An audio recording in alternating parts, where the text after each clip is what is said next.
What is going on, ladies and gentlemen? MonkeyFlop here, and today I wanted to talk about some more WWE news. Now, remember the other day, RUSEV was originally announced to wrestle The Undertaker at the greatest Royal Rumble of them all. And well, a day later, he got removed and replaced by Chris Jericho. Chris Jericho was originally announced to wrestle as a part of the greatest Royal Rumble, but as a part of like the main event. He wasn't, going to wrestle The Undertaker. And a lot of people questioned, well, why did they suddenly make that change? And then just a little while later, they changed it back to RUSEV, and a lot of people had a lot of questions, and a lot of people were wondering why it was. And nobody really knew the reason until recently. I mean, Lana is the best. Lana #1. That's such a weird gimmick. But Lana tweeted out that she basically gave him, the okay to go ahead and do it. She approved the match, so it's going to move forward. That's what she tweeted out. But what actually happened was RUSEV and Undertaker was announced. TMZ approached RUSEV, and you guys could find the footage on TMZ's website. But TMZ approached RUSEV, and RUSEV basically said something along the lines, it's not verbatim, but something along the lines of The Undertaker, he's going to beat The Undertaker, and The Undertaker's old. Even The Undertaker's wife took offense to it. And that's something that we talked about before.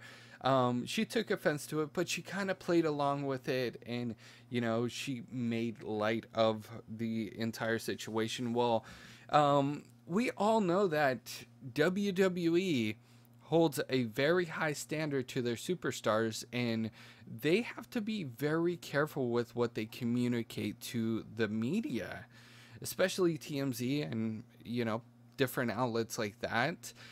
Apparently, what RUSEV said rubbed the people backstage, the executives, the ones that call the shots. It rubbed them the wrong way, and that's why they decided to change the match. But then they, decided to change it back just a couple days later. It's kind of like, don't mess with us. Here's a little slap on the wrist. We're not going to do anything else, but don't do it again. And, we've seen this, and we've seen a little bit of censorship with WWE and their superstars. Of course, a lot of it, there's a plan in place. There's a script, if you will.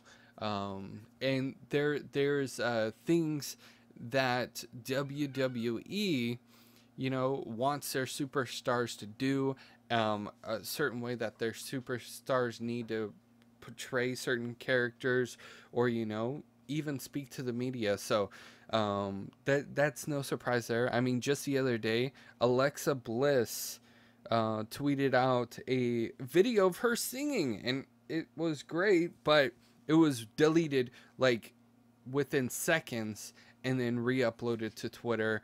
And that was because she uploaded it and she added Starbucks. Now, this is not the first time Alexa Bliss has added Starbucks or taken pictures of Starbucks drinks and praised Starbucks and said, "Oh my gosh, I love Starbucks. It's so amazing." This is not the first time, but back even in December, Alexa Bliss wasn't as big of a deal in WWE as she is today. I'm not saying that she wasn't a big deal back then, but right now the spotlight is really on her, and she's one of the bigger superstars that WWE has been pushing. And when it comes to stuff like that, if you're on the top card, then you better be careful with the things that you say and the things that you post. But I just wanted to throw that out there. Let me know what you guys think about that in the comment section below. If you would take 2 seconds out of your day, hit a like. That really helps me out. If you guys haven't already subscribed, that would be awesome as well. And I will see you guys in the next news update. You guys are freaking awesome.